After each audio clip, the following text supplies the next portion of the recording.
Okay, so now, ang una nyong gagawin is pupunta lang kayo sa inyong Google Chrome or anything na pwede nyong gamitin as web browser. So, yan, sa akin lalabas na ang Google.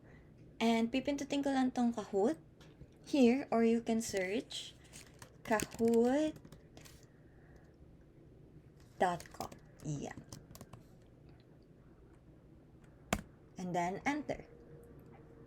Now, once na nandito na kayo sa kahoot.com, pipiliin nyo dito is discover. So, titignan nyo kung ano yung mga best content na nandun sa Kahoot. Or pwede rin kayong pumili just to start ang ating paggawa ng quiz.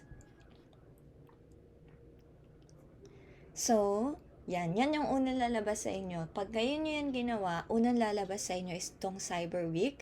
Nabibili kayo ng monthly subscription ng Kahoot. But ako, I don't want to buy it kasi hindi naman ako palaging gumagamit ng Kahoot and hindi ko naman kailangan yung ibang mga to. So, I have to X that. And pag nandito na kayo, una nyong gagawin is you have to sign in. So, ako, naka-sign in na ako. Sorry. Yan, may kita niyo yung pangalan ko. But, kayo, pag pupunta kayo dyan, you have to sign in first and pipili kayo ano yung account na gagamitin nyo. So, once that you're signed in, ito na yung lalabas sa inyo. This one. And paano tayo gagawa? Una nating gagawin is we have to create. Okay? Pwede tayong pumili dito ng mga ating templates rin, pero magka-create muna tayo. So, you have to click create. And, of course, gagawa tayo ng Kahoot. Short trivia quizzes and polls. Ayan. Yan. Pagkatapos, dito kayo mapupunta sa page na to. You have to choose between PDF to Kahoot or just Kahoot generator-based topic URL Wikipedia. So, pwedeng meron na kayong quiz from na nakasulat na naka-PDF. You can just go ahead and put this in to Kahoot. Or pwede naman kayong magpa-AI generator. Pwede rin kayong mag-import from PPT to Kahoot. Or pwede kayong pumili ng mga pre-made template Kahoots. Pero ako, we have to start from the scratch para makita nyo talaga paano tayo gumawa. So, blank canvas. Ayan. Lalabas dyan yung mga first, start typing your questions. Yan. Pero hindi tayo magsa-start sa ganyan. Mag-a-add tayo ng asan na yun? Title muna. Mag-a-add muna tayo ng classic title. Title and text, code, big media, big title. Ito na lang. Big title. Ayan. Tapos, gagawin natin siyang slide 1. Okay? Current theme. Palitan natin yung theme ng gusto nyong color. Ako, pet ko na yung ganyang color. Current theme. Tapos, pwede rin tayong magpa-reactions para makapag-react sila. And then, ano ba gusto nyo? Pwede tayong mamili dyan. Okay. Dito na lang. Mas maganda to. Yeah, mas bet ko tong title na to. Or, this one. Text lang pala. This one. Yun na lang. Okay? Ayan. Okay. So, lalagay natin dito is Quiz B 2025. Ayan. Ganda, diba? So, wala na yan. Ay! Naka-premium layout pala siya.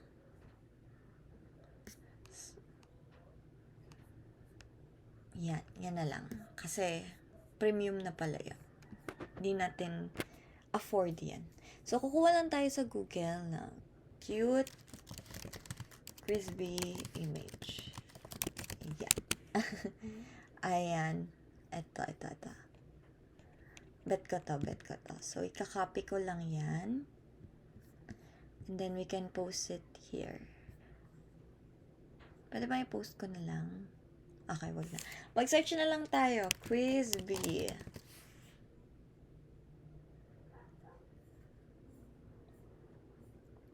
Yan. Ito, cute to. I-insert ko yan.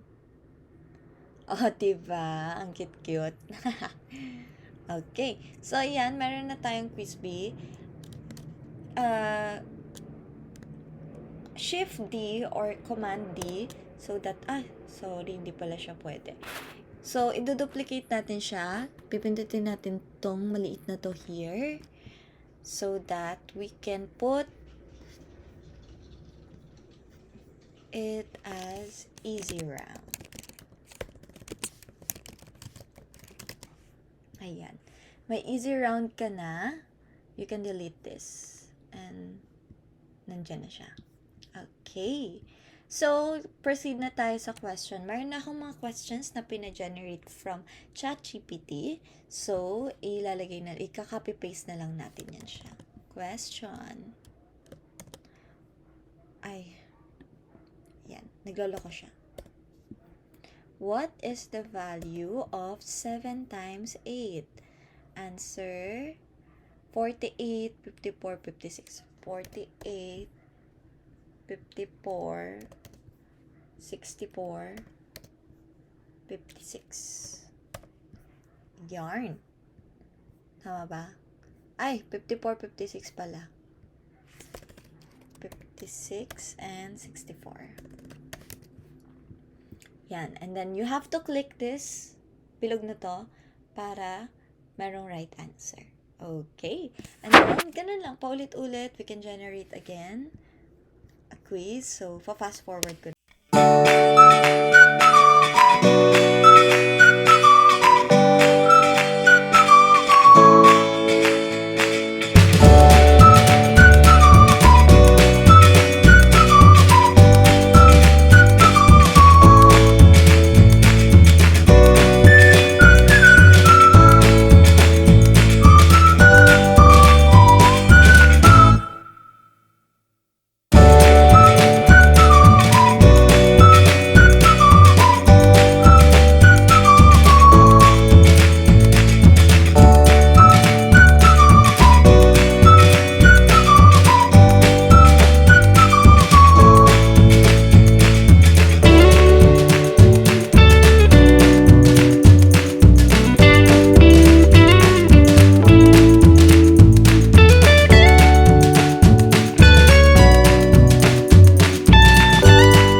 Done. So, dinilit ko na tong easy round kasi, ayan. Okay. So, we're done. Since naayos na natin siya, i-check nyo muna kung okay dapat siya. So, since may sagot na lahat, i-check mo muna kung okay yung inyong presentation. So, meron ditong preview na nakalagay. But, check muna natin kung merong other theme.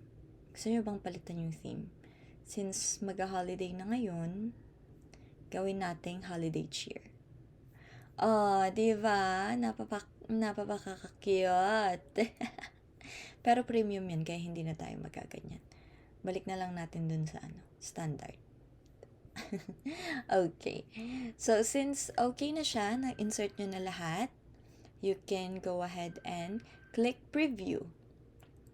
Ayan. Ito yung view mo as a host at may kita mo dito sa gilid kung sino yung mga nagre-react. Ayan. And you can go ahead to next it. What is the value of 7 times 8? Ayan. Magkakaroon ng timer sa gilid. And then, here is the timer. Tas dito sa gilid yung mga nag-answers. Ayan. Lumabas na yung result. Plus 100. Ito naman yung view ng participants. As you can see. Same dyan.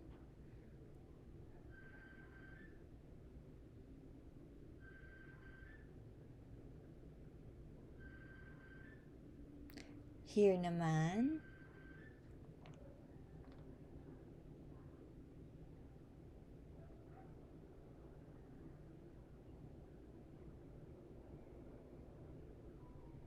And so on. Ayan.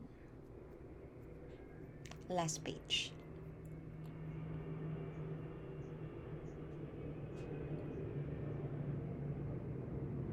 Okay, good. Pag okay na yung preview, we can go ahead na and click the exit. Tapos, pwede na tayong lagay ng title. Anong gusto niyong title? Here, it is a Quiz-Bee. Quiz-Bee questions. Provide a short description. This is a sample of easy questions for a Quiz-Bee. And who can see this? Of course, dapat gawin nating public para maging kita ng lahat. And choose the folder to save your Kahoot, your folders, yes, and the language is English. Add a cover image. This is a cute cover image na. So, for me, this is okay. Pero kung gusto mong palitan, you can change the image here. Okay? And you can upload. And done. Now, since all of it is saved na to the drafts, you can adjust here the time limit. You want it to be 20 seconds, 30 seconds, 45 seconds, 1 minute, and so on. Pero prefer ko na siya na 20 seconds since madali lang naman siya. And points is you can give double points, no points on a certain slide then. Pero I'll just do it as standard. And single answer lang. Okay, let's go ahead and save it. Your Kahoot is ready. Do you want to launch a demo, host a live, or share this? So I'm gonna be sharing this and copy the link.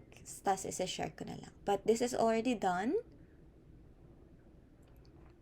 And ayan, nandito na siya sa aking folder. So if ever na gusto mo na lang siyang gawing active, if ready na kayo, pwede mo nang pindutin yung host live. And there you have it. Ganyan lang kadaling gumawa ng Kahoot questions, and I hope may natutunan kayo because later on, tuturuan ko pa kayo ng more content about Kahoot. Thank you so much guys for watching, and I hope you learned something. Bye-bye!